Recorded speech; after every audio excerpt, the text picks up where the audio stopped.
새로 컴백한 아이브는 한국풍 뮤직비디오로 아름다운 장면들을 보여주었지만 이에 몇몇 중국 네티즌들은 중국 것을 훔쳤다며 많은 악플을 달고 있다는데요. 대체 아이브, 해야 뮤직비디오가 어떤 전통적인 소품들을 보여줬길래 중국에서 난리가 난 것인지 함께 알아볼까요? 곰방대. 해야 뮤직비디오는 유진이가 곰방대를 들고 있는 모습으로 시작하는데요. 이번 해야의 주요 스토리는 해를 사랑한 호랑이의 이야기라고 하죠. 한국 사람이라면 호랑이와 곰방대를 보고 떠오르는 말이 있을 것 같은데요. 전래동화나 우화 등의 이야기를 시작할 때 말하는 호랑이 담배 피던 시절입니다. 이 말이 어디에서 어떻게 시작되었는지는 확실하지 않지만 아주 먼 옛날을 뜻하는 관용구로 호랑이 담배 피던 시절이라 말하는 나라는 우리나라밖에 없는데요. 유진이가 곰방대를 들고 있는 장면을 통해 아이브가 한국식 전래동화 스타일로 해야의 노래와 뮤직비디오를 보여주고 싶다는 걸 알 수 있죠. 곰방대는 담배를 피우는 데 쓰이는 도구인데요. 한국에 담배가 전해진 것은 조선시대 임진왜란 이후입니다. 대항해 시대에 전 세계로 퍼진 담배가 일본을 통해 조선으로 들어온 것으로 알려져 있는데요. 재미있는 사실은 중국에서 담배가 유행한 것은 조선의 담배가 청나라에 유입되면서부터라고 하죠. 인조실록 37권을 보면 우리나라 사람이 몰래 담배를 중국에 심양에 들여보냈다가 청나라 장수에게 발각되어 크게 힐책을 당하였다는 이야기와 함께 심양으로 굴러 들어간 담배를 심양 사람들도 매우 좋아했지만 청태종이 토산물이 아니라 재물을 소모시킨다고 하여 엄금하였다는 기록이 있습니다. 그러니까 엄밀히 따지자면 중국의 곰방대는 한국의 것이 유입된 것이라 볼 수 있겠네요. 수묵화 일러스트.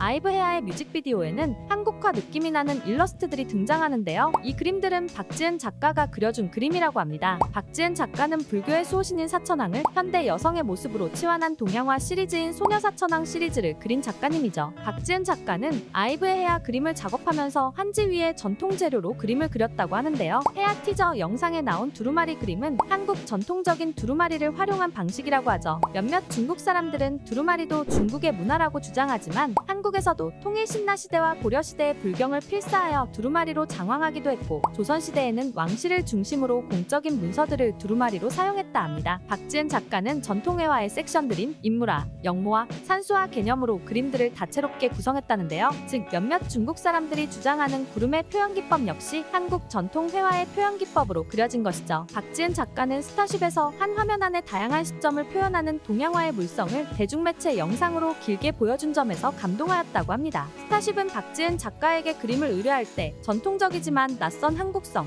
클래식하면서도 트렌디한 소녀사천왕 스타일을 살리면서도 아이브적인 강인하고 위험있고 귀여운 그림을 말했다고 하는데요. 박지은 작가는 스타쉽의 어려운 요구를 동양화를 통해 제대로 표현해 주었습니다. 이와 함께 박지은 작가가 알려준 것이 있죠. 사실 한국, 일본, 중국 중 동양화라고 부르는 곳은 한국밖에 없다는데요. 한국에서 동양화라고 부르게 된 이유는 한국의 정체성을 삭제하려 했던 일제강점기 때문이라고 하죠. 현재는 한국의 전통회화는 한국화, 동아시아 미술을 총칭하는 말로 동양화라고 표현하지만 박지은 작가의 말에 따르면 대학 학부에서 동양학과나 한국학과에서 배우는 내용은 같다고 합니다. 그래서 한국화 전공생들은 전통 한국회화에 대한 고민이 많다고 하는데요. 박지은 작가는 한국화에 개념적으로 분열된 지점을 자신만의 스타일로 보여주려 한다고 합니다. 그렇기에 아이브 해야 안의 일러스트들은 더욱 한국적인 그림이라고 할 수 있겠네요.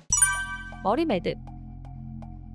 아이브는 의상에도 한국 전통적인 복장과 소품을 많이 이용했죠. 한복을 활용한 의상도 너무 예뻤지만 한국 전통 매듭을 활용한 머리 장식도 눈에 띄었는데요. 그러나 몇몇 중국 사람들은 이 매듭 장식 또한 중국 전통 매듭이라 주장했죠. 하지만 아이브의 머리 매듭 장식은 한국의 전통 매듭의 종류 중 하나인 국화 매듭을 활용한 장식이었죠. 몇몇 중국 사람들이 이를 중국 전통 매듭으로 착각한 이유가 있는데요. 중국 전통 매듭에는 판창 매듭이 있는데 이 매듭이 한국의 국화 매듭과 비슷한 모양이라 착각한 것 같죠. 매듭 문화는 동아시아 3국인 한국, 중국, 일본 모두 존재하는 문화인데요. 한국의 매듭이 중국, 일본과 차이점이 있다면 독특한 꼬기 기법을 사용할 뿐만 아니라 중국과 일본의 매듭보다 단단하고 입체적이며 술이 길다는 특징이 있다고 하죠. 아이브의 해야 뮤직비디오에 나온 머리 장식의 매듭을 보면 촘촘하면서도 입체적인 것을 확인할 수 있는데요. 같은 동양 문화권이니 비슷한 부분이 있을 수 있지만 각 나라마다 독자적으로 발전시킨 지점에서 차이가 난다는 점은 중국 사람들도 알아줬으면 좋겠네요.